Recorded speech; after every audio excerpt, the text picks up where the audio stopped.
स्वागत है दोस्तों रेडियो नारद 90.4 एफएम से। मैं हूं आपके साथ आरजे याशी और आपका अपना फेवरेट प्रोग्राम सेहत सही लाभ कई शुरू हो चुका है। जी हाँ, एक ऐसा शो जिसमें आपको आपकी स्वास्थ्य से जुड़ी ढेर सारी जानकारी मिलती है। आज हम आपको एक वैसे ही अहम जानकारी देने आए हैं।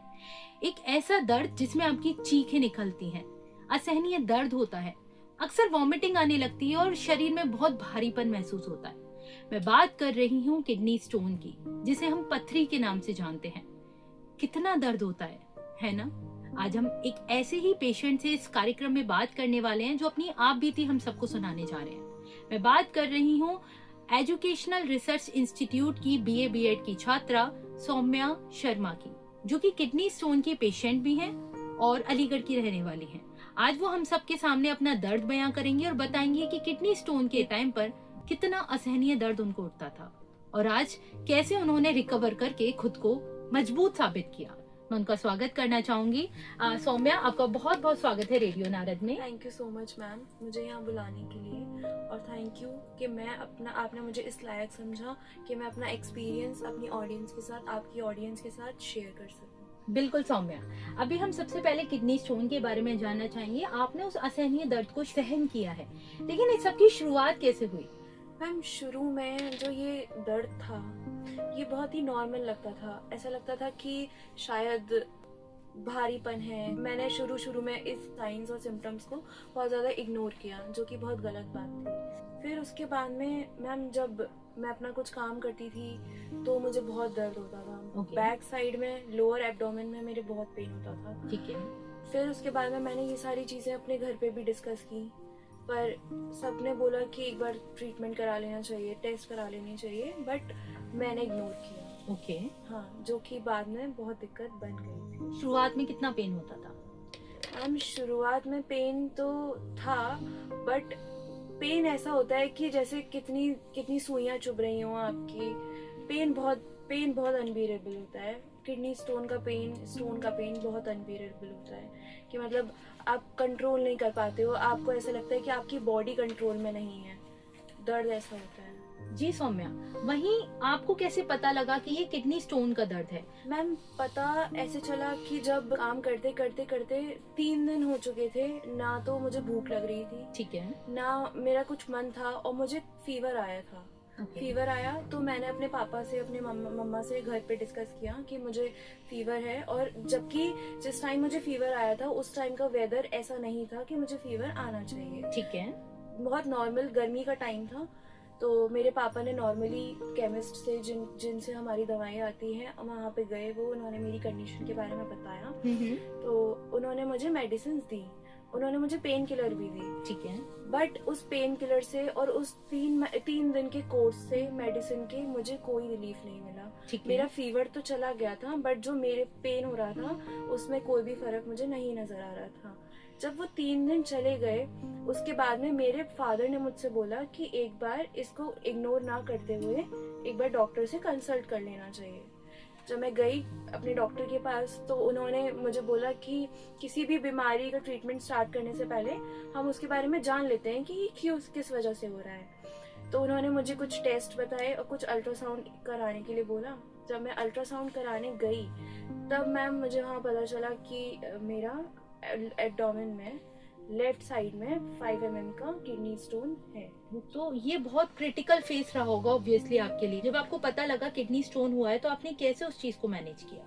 मैम, शुरुआती टाइम में तो मेरे लिए भी बहुत एंजाइटी की बात थी कि मतलब ऐसा क्या मैंने खाया है कि मतलब किस रीजन से ये मुझे हुआ है, मुझे नहीं समझ में आ रहा था। शुरू के इनिशियल फेज में मेरे को एंजाइटी थी, but I am thankful to my parents कि उन्होंने मुझे समझाया। उन्होंने कहा बहुत बड़ी बात नहीं है, हो जाता है, क्योर भी हो जाएगा।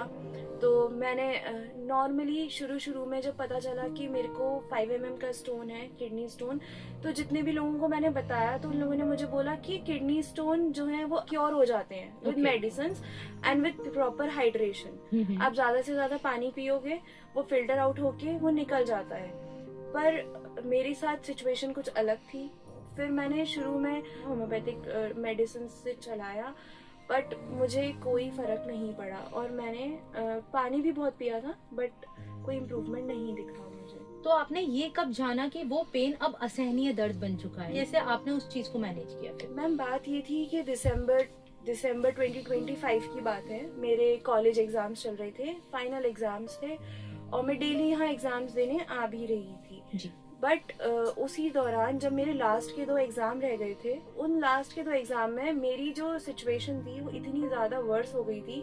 एक तो मेरा लॉस ऑफ एपिटाइट, मतलब भूख लगना बंद हो गया था, कंटिन्यूस वॉमिटिंग, अगर मैं कुछ खा भी रही हूँ तो वो मुझे डाइजेस्ट नहीं हो रहा था। ओके। मुझे लगा कि यहाँ पे कुछ इम्प्रूवमेंट नहीं है और चीजें जो है वो और ज्यादा वर्स होती जा रही हैं। ओके।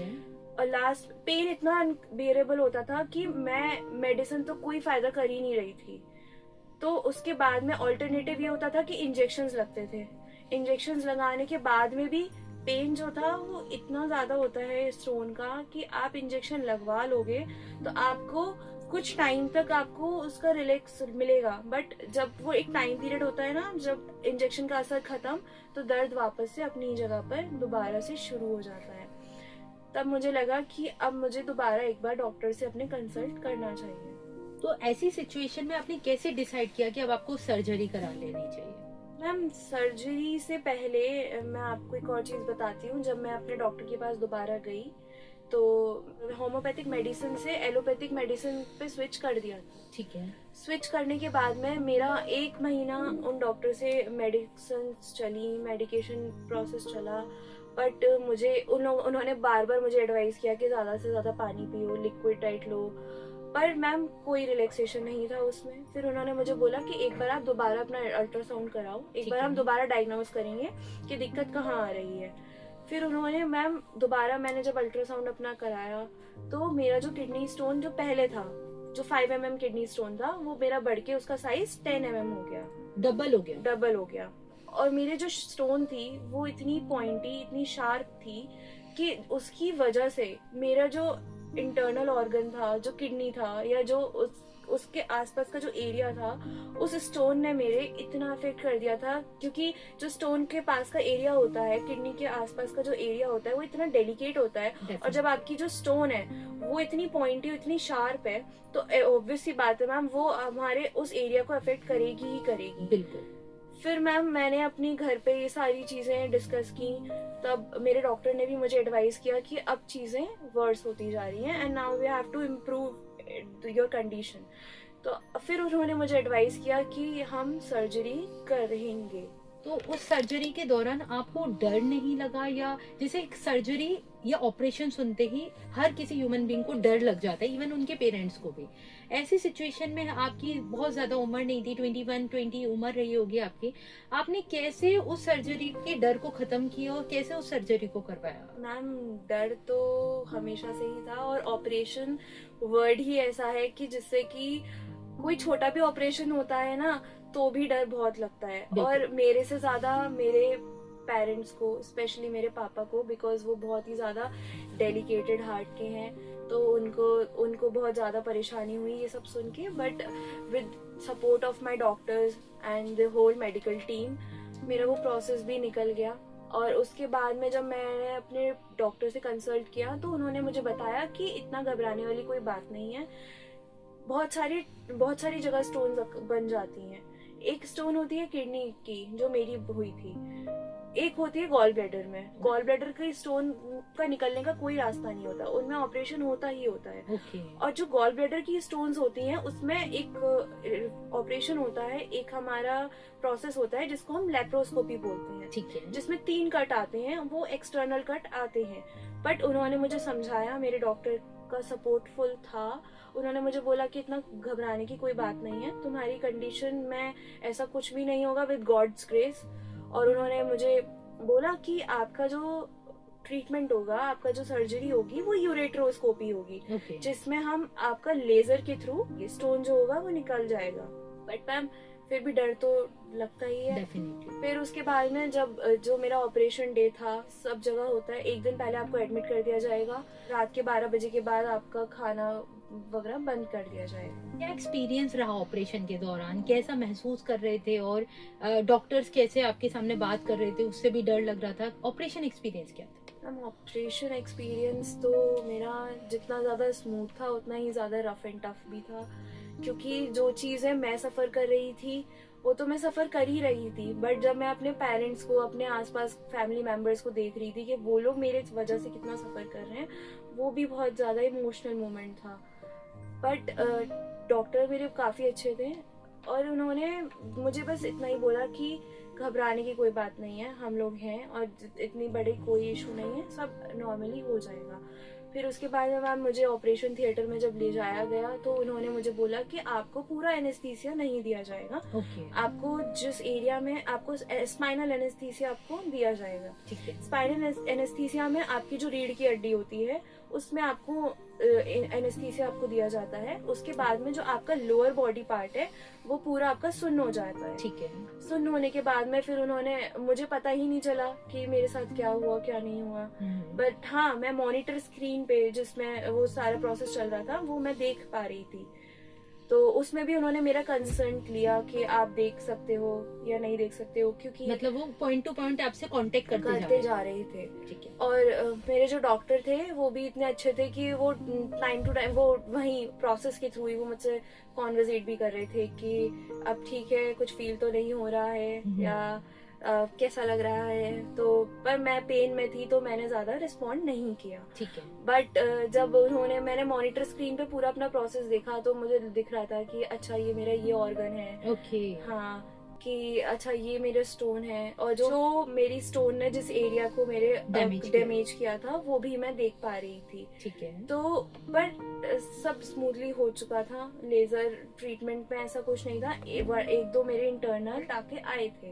ओके। फिर उसके बाद में मैम डॉक्टर ने मुझे बोला कि आपका स्टोन निकल चुका है, बट आपकी जो डैमेज हुआ है उसको रिकवर करने के लिए और स्टोन दोबारा ना बने तो हमें प्रिकॉशंस लेने पड़ेंगे। और उसकी वजह से मेरे स्टंट भी डला था।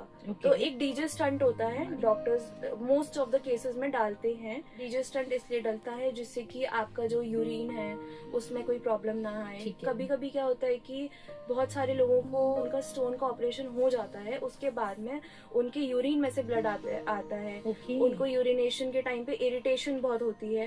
तो ये सारी चीजों से बचने के लिए doctors most of the cases में डीजे स्टंट डालते हैं। चलते हैं अब रिकवरी पार्ट पर। रिकवरी कैसी रही और कैसा फील करे फिर आप? रिकवरी पीरियड बहुत अच्छा था। बहुत ऐसा लग रहा था कि कितना बड़ा बर्डन था जो मेरी बॉडी से निकल गया, क्योंकि ऑब्वियसली मैम वो मेरे लिए बर्डन ही था, क्योंकि वो हर चीज को मेरे अफेक्ट कर रहा था। मेरी पढ़ाई को, मेरी इमोशनल, मेरी मेंटल पीस को, हर चीज को। मैं कुछ खा नहीं पा रही थी। ये सारी चीजें सब चीजें अफेक्ट हुई। पर जब बात रिकवरी की आई, ऑपरेशन होने के बाद स्टोन जब फाइनली निकल गया, रिकवरी बहुत अच्छी गई मेरी because of the support of my parents, all my family members. सब मुझे हंसाते थे कि अब तो सब सच अच्छा हो गया। बट मोस्ट इम्पोर्टेंट कि उन डॉक्टर ने भी ये एडवाइस किया, और मैं भी यही बोलूंगी कि पानी इज मोस्ट इम्पोर्टेंट थिंग। पानी पीते रहना चाहिए। पानी ही सब इस पूरी बीमारी का, स्टोन का एक ही सॉल्यूशन है, पानी। खाने पीने में कोई चेंजेस आए, कोई रूटीन में चेंजेस आए आपका इस दौरान? हाँ मैम, डॉक्टर ने भी यही एडवाइस किया था कि फिजिकल वर्कआउट आपका बहुत इम्पोर्टेंट है। फिजिकल वर्कआउट आपका होना चाहिए। आप वॉक करो, आप थोड़ी बहुत एक्सरसाइजेस करो। डाइट में मैम मेरे डॉक्टर ने कुछ चीजें थी जो खाने के लिए मुझे रिस्ट्रिक्ट कर दिया, जैसे कि आयरन, स्पिनच, पालक जो होता है वो नहीं खाना। दूसरा जो प्रोटीन है, प्रोटीन आप ले सकते हो पर प्रोटीन आप बहुत ज्यादा मात्रा में नहीं लेंगे। दालें खाओ, और ज्यादा जंक फूड के लिए उन्होंने मना किया। मुझे ज्यादा ऑयली नहीं खाना है। जो ज्यादातर बीज वाली जो चीजें होती हैं वो भी मना करते हैं। इस दौरान आपकी फिजिकल, इमोशनल, मेंटल और फाइनेंशियल स्टेज में काफी चेंजेस देखने को मिले होंगे, इवन आपकी फैमिली मेंबर्स के भी। क्या आप हमें एक एक लाइन में थोड़ा सा डिस्क्राइब कर सकते हो? इमोशनली, मेंटली आप कैसा फील करते थे? फिजिकली आपकी बॉडी पे क्या बीत रही थी? और फाइनेंशियल लॉस इसमें ज्यादा हुआ, कम हुआ, कितना हुआ? कोई भी अगर किसी को प्रॉब्लम हो जाती है तो मैम ओवरऑल वो हमारे पूरे होलिस्टिक चीज को इम्पैक्ट करती ही करती है। डेफिनेटली। जैसे कि फिजिकली प्रॉब्लम ये आई कि मेरा कॉलेज आना बंद हो गया। आने की वजह से मेरी पढ़ाई पे, मेरी हर चीज पे, मेरे एग्जाम्स नहीं दे पाई मैं। मेरी बहुत सारी चीज़ें इम्पैक्ट हुई। ठीक है। वो भी मेरा मेजर लॉस था। जो वो चीज़ें मेरी छूट गई तो उसकी वजह से मुझे इमोशनल लॉस बहुत हुआ। मैं सोचती थी कि स्ट्रेस बहुत ज़्यादा बढ़ गया कि ये क्या प्रॉब्लम है जो इसने मुझे इतना ज़्यादा इम्पैक्ट कर दिया कि मैं कॉलेज नहीं जा पा रही हूँ और मेरी पढ़ाई का इतना लॉस हो रहा है। मैम बात रही फाइनेंशियल लॉस की, तो फाइनेंशियल लॉस तो मैम होता ही है, दवाइयों का खर्चा और जो भी है, क्योंकि आपकी हर वीक दवाइयाँ आ रही हैं, वो सब हो रहा है। बात रही मैम मेजर ऑपरेशन की, तो ऑपरेशन का जो मेरा बजट था 35,000 के अराउंड हुआ था। इतना सब कुछ फेस करने के बाद आते एक एडवाइस के टॉपिक पर, आप क्या एडवाइस देना चाहोगे लोगों को जो जिनको किडनी स्टोन हुआ है या जो 16 या 18 साल की उम्र में भी आज किडनी स्टोन को फेस करते हैं? क्योंकि पहले के टाइम पे ये बुजुर्गों में देखा जाता था, आज के टाइम पे ये बच्चों में भी देखने को मिल रहा है। तो आप बच्चों के लिए और बुजुर्गों के लिए और बड़ों के लिए, सबके लिए आप क्या एडवाइस देना चाहोगे? हमारे श्रोताओं को बताएं। मैं यही एडवाइस करना चाहूँगी कि जो किडनी स्टोन्स होती हैं या जो भी स्टोन्स होती हैं, उनका ऐसा कोई ट्रीटमेंट अभी तक इंडिया में नहीं आया है कि ये दोबारा बनेगी नहीं। बट एक ही चीज़ है जो कि बहुत इंपॉर्टेंट है और ये बहुत फ्री का इलाज है, पानी ज़्यादा से ज़्यादा पिएं, फिजिकल वर्कआउट बहुत करें, बैलेंस डाइट लें। ऐसा नहीं आप ज़्यादा जंक फूड खा रहे हैं, ज़्यादा ऑयली फूड खा रहे हैं, उस पर आपको बहुत ज़्यादा कंट्रोल रखना पड़ेगा। और बाकी तो सब अच्छा होगा, सब अच्छा हो जाता है एट द एंड। मैंने अपनी इस जर्नी से, अपने इस एक्सपीरियंस से, हॉरिबल एक्सपीरियंस से यही सीखा है कि एट द एंड सब अच्छा हो जाता है। डेफिनेटली बहुत ही अच्छा संदेश दिया। और दोस्तों यही बात मैं आपसे कहना चाहूंगी, सब कुछ साइड में रखकर प्रायोरिटी पे अपनी हेल्थ पर ध्यान दें, क्योंकि अगर हेल्थ सही होगी तो आपके बाकी काम भी बहुत अच्छे होंगे। किडनी स्टोन कोई बहुत बड़ी बीमारी नहीं है, लेकिन हाँ अगर इस दौरान आप अपना ख्याल नहीं रखेंगे, अपनी सेहत को लाइटली लेंगे तो वाकई में ये गंभीर हो सकता है। जैसे सौम्या की कंडीशन में हमने देखा उनकी स्टोन काफी पॉइंटेड हो गई थी। स्टार्टिंग में इन्होंने भी कहीं ना कहीं उस चीज को नेग्लेक्ट किया, हालांकि उसका साइज डबल हो गया। तब उनको रियलाइज हुआ कि नहीं, अब सर्जरी की जरूरत ज्यादा है, अभी मुझे अपनी हेल्थ पर ध्यान रखने की जरूरत ज्यादा है। तो ओवरऑल आपको भी सबसे पहले अपनी सेहत पर ध्यान देना है, क्योंकि सेहत सही तो लाभ गई। वहीं सेहत सही लाभ गई के इस कार्यक्रम से जुड़ने के लिए मैं बहुत बहुत धन्यवाद करती हूँ सौम्या का, जो ना सिर्फ हमारे साथ जुड़ी बल्कि अपने एक्सपीरियंसेस को, अपनी बीमारी को हमारे साथ भी साझा किया और साथ ही उन सभी लोगों को मोटिवेट किया कि अगर आप भी इस बीमारी से गुजर रहे हैं तो डरे मत, हिम्मत करें, आगे बढ़ें। आपको मजबूती से अपने लिए कदम उठाना होगा, तभी आप भी सफल हो पाएंगे। स्मार्ट एनजीओ के इस खास कार्यक्रम में जुड़ने के लिए और रेडियो नारद से जुड़ने के लिए सौम्या, मैं आपका बहुत बहुत धन्यवाद मैम करती हूँ। थैंक यू सो मच मुझे यहाँ बुलाने के लिए। और अगर शायद आपकी ऑडियंस को मेरे इस एक्सपीरियंस से कुछ भी सीखने को मिलता है तो उसके लिए मैं बहुत ग्रेटफुल हूँ। डेफिनेटली सौम्या। इसी के साथ दोस्तों अभी वक्त हो गया है आप सभी से विदा लेने का, लेकिन जाने से पहले इस वादे के साथ कि अगली बार फिर आपके सामने हाजिर होंगे एक नए विषय को लेकर, एक नए पेशेंट के साथ। तब तक के लिए मुझे यानी अजय याशी को दें इजाजत और बने रहें रेडियो नारद के साथ। रेडियो नारद 90.4 FM, जन जन की मंगलवाणी। Stay tuned.